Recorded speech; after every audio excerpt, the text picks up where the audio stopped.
Gillette Public Access Television presents North by Northeast, a news magazine about Northeast Wyoming.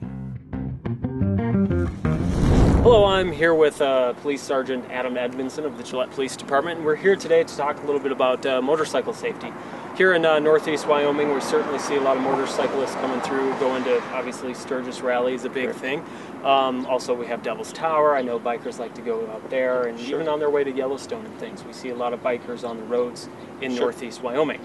And Adam, you're a biker yourself. You go out there a lot, and I know. It's once you get the chance anyways. Sure. So, Adam, let's talk a little bit about safety when it comes to bikes out there. Obviously, they're much smaller than a vehicle and a little more difficult to see. Talk a little bit about safety as far as what drivers should be looking for. Drivers of vehicles should be looking for the motorcycles themselves, the headlights. It's not uncommon that drivers look past the motorcycle coming down the road. They're looking for cars and they just look past a motorcycle. We deal with those all the time, those type of crashes. So just pay attention, make sure you look twice, and make sure you see those motorcycles.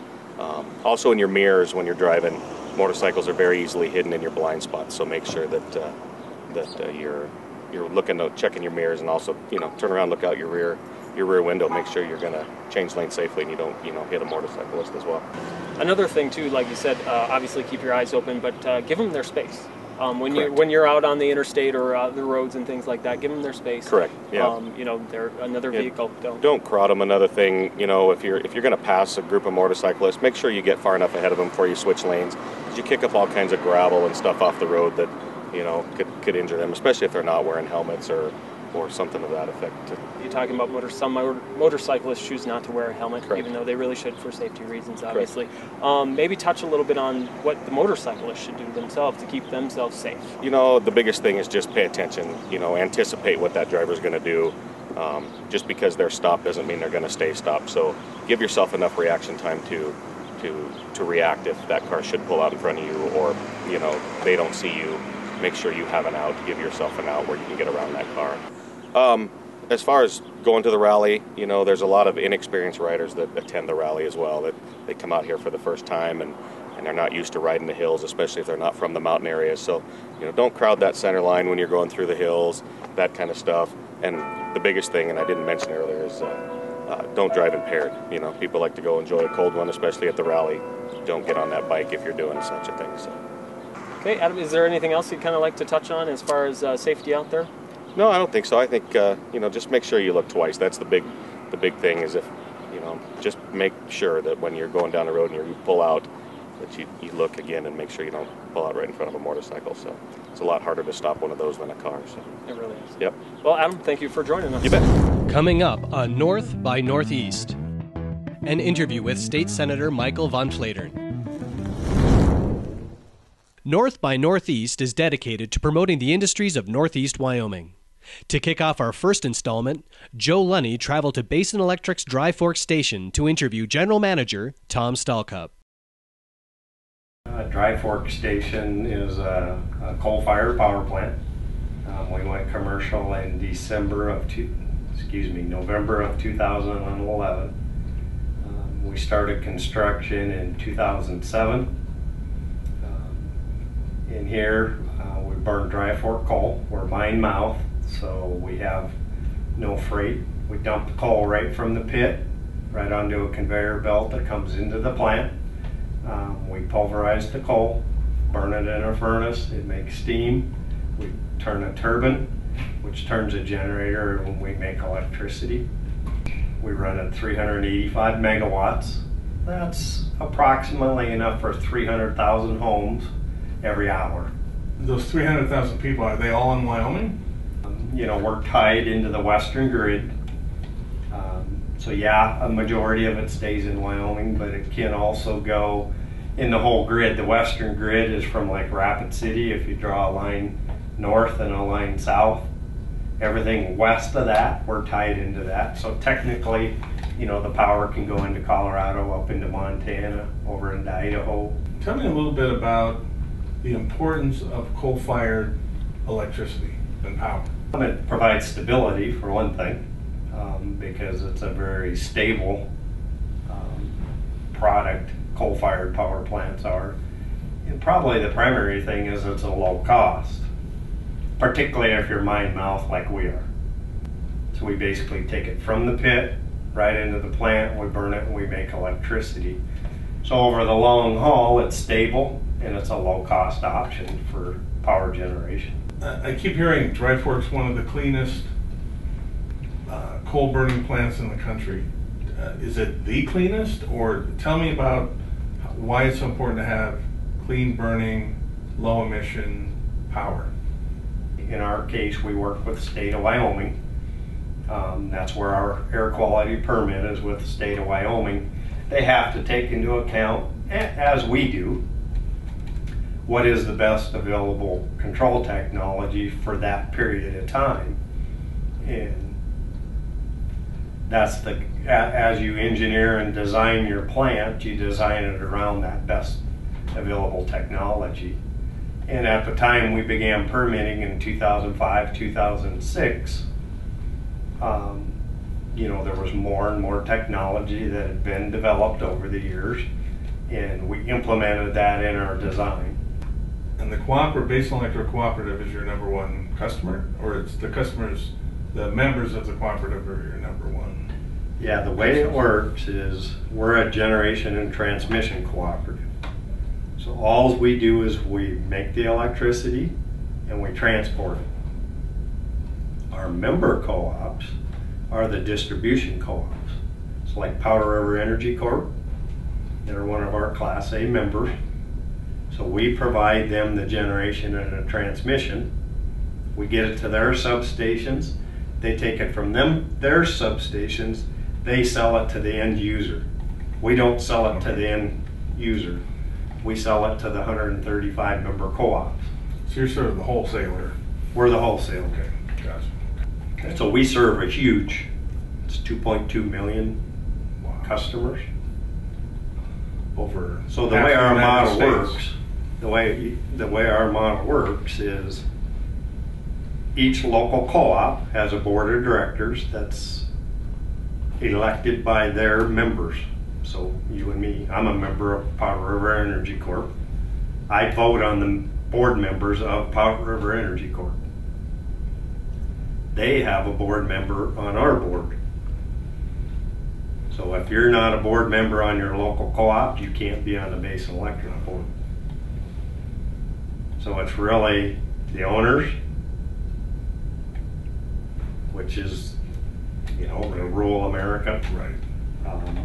They elect a board, and they elect who's going to be on our board, and then we work for our board. We have a CEO, and that's a great business model. It works really well. Keeps it simple. It does. Really, it does. Here's a look at this week's community calendar. Sundance is having a free concert series starting on August 5th and running through August 9th at Deluxe Harley-Davidson and Best Western Hotel. The concert is headlined by regional sensation Facelift. For more information, contact David Mathis or Nancy at the Best Western Hotel in Sundance. On Tuesday, August 5th at 7:30 p.m., there will be a free outdoor concert in the park at Kendrick Park Bandshell in Sheridan. It will feature the Sheridan Concert Band. For more information, call 307-751-7960. Echoes of the Past cemetery tours will begin in Willow Grove Cemetery in Buffalo. Enjoy a lantern-led walking tour on August 7th through the 9th, 14th through the 16th. Special non-walking tours are offered on August 6th and 13th. To sign up and pay, call 684-9331. There will be a Feet Don't Fail Me Now road race on Thursday, August 7th at 6:30 p.m. at the Campbell County Recreation Center in Gillette. For more information, please call the Rec Center at 307-682-8527. A family-friendly free concert will be happening on Main Street in Newcastle on Friday, August 8th from 6 to 9 p.m., and Rebel Raised will be performing. Nation have done. Why don't you tell Later us, on North by Northeast. So I won the Doodle for Google contest for Wyoming, state winner, and This week's featured pets come to us from the Laramie Peak Humane Society in Douglas. We have Crystal, an 8-month-old female border collie mix, She is up to date on all her shots and is spayed and microchipped. We also have Old Yeller, a 7-year-old male domestic short-haired tabby. He is also up to date on his shots and has been neutered and microchipped as well. If you are interested in either of these pets, you can contact the Laramie Peak Humane Society at 307-358-6475, or as always, check petfinder.com where you will find adoptable pets in your area. And as always, please adopt a pet. Welcome to the Aladdin Cafe, also known as Cindy B's Restaurant, here in Aladdin, Wyoming. We are sitting here with the famous Cindy B. And so, Cindy, why don't you tell us a little bit about the Aladdin Cafe? I was working for the chiropractor who had an office right next door for 11 years, and my niece had opened this back up, and I was helping her on my days off. Well, her children were small then, and it was too much away from home, so she asked me if I wanted to do it, and the doctor's office was going to move into Spearfish, and I didn't want to have to drive that far to work. So I said, yeah, I'll take it over, and I did the 1st of November, which was the beginning of hunting season. Oh, and that must have been might have been a busy little time. A rude awakening, yes. But it's been fun. But you toughed it out, you stuck around? I did. The lady that works over at the store was making pies for my niece, and she said she didn't want to make them anymore, and I begged her to bake them to get me through November, and I said, then I'll learn how. So it's been me ever since. When did the Aladdin Cafe originally open? It was in the late 1950s when they brought the building in, and the back room wasn't attached until the 1990s. You know, so it was just this little 3 tables. It was the Aladdin Cafe for many years. What are the more popular items that you have on your menu? Breakfast is usually really big, and it's everything. You know, it's sausage, bacon, you know, hash browns, all that. Lunch, the bacon patty melts, the BLTs, just burgers in general are very popular. Homemade fries. Oh, wonderful. Yep. Wonderful. And pie. A lot of pie. Okay, yeah. You have to tell us about the pie. So the pie at one point in time had been made over at the general store, and now you took over that. So what is the pie? What's the $1,000 pie? The $1,000 pie was they were having a fundraiser for the volunteer fire department. Okay. To raise money, and I donated a pie for him to sell. Well, the guy who bought it donated $1,000 to the fire department. And afterwards, did he say that the pie was worth $1,000? I don't know about that, but I hope he thought that. What kind of pie was it? It was a sour cream raisin. Sour cream raisin pie. Is that on the menu today? No, I have cherry and banana cream. Okay, well we'll have to maybe give one of those a try in a little bit. And this is the official scooter stop, is that correct? Yes, yes it is. Self-proclaimed, or are you actually... I know a sign maker. Oh, perfect. That's all you need. Yep. So I'm sure during the rally this place is it's pretty busy. Crazy, yeah. But it's fun. Yeah. You know, so many nice people. And most of them aren't in a big hurry. They know when they hit the door that it might be a while before they get their food, but we try our best. Aladdin is a little bit out of the way. It's not on a major interstate or a major highway, but what kind of customers do you get that are coming in here? Obviously you can't rely on just the locals to keep the place going. In the wintertime it is mostly just the locals, but I've been getting, if the roads are good and the weather's decent, people from Belfouche and Spearfish and Hewlett and Sundance will come over. So now it's become kind of a destination. Yes. Yep. Excellent. And because it is so remote, it just about has to be a destination. Yeah. What are some of the other attractions in the area, maybe that aren't as well known, that you would recommend? The Tipple is just 1.5 miles down the road. The Tipple? Yes. Okay. It's old coal mining. Oh, okay. Mine coal out of there. They used donkeys to pull the trains, or the carts that they loaded the coal in and everything. And then also in Aladdin, of course, is the general store. The general store has been around for 110 years or so? Yeah. Okay, but it's still a fully functioning general store? Yep. There's just no restrooms.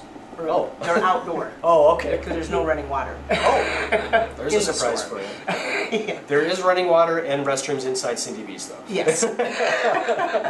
There's a sign out there that says the town's for sale. Yes. Is what's going to happen when, if and when that occurs? Well, my sister and her husband still own the cafe, or I own the business, but they own the building. Okay. And the motel and that's up for sale too. But Okay. she put on there long-term leasing, so hopefully I'll keep my job if somebody else takes over. Well, thank you very much. I appreciate it. And I think what we're going to do next, I think we're going to order something up and have a bite to eat. Awesome. I'll get my apron on. And I see that we've got some customers that probably want to come in and eat too, so we'll get out of their way too. Okay. Thank you very much. You bet. Jeremy and I went with the traditional menu items. He had the patty melt, and I went for the deluxe bacon cheeseburger. Had I known how large it was going to be, I would have gone with the junior. I might have left room for pie. We asked the Hutchinsons, regulars at Cindy B's, about their lunch favorites. Oh, it's the same thing every time, the junior bacon cheeseburger and fries. How about yourself? I get the Cobb salad. Do you guys ever have pie while you're here? Oh yeah, yeah. So what's your favorite type of pie? Probably like the chocolate cream. Okay, how about yourself? Probably the chocolate cream.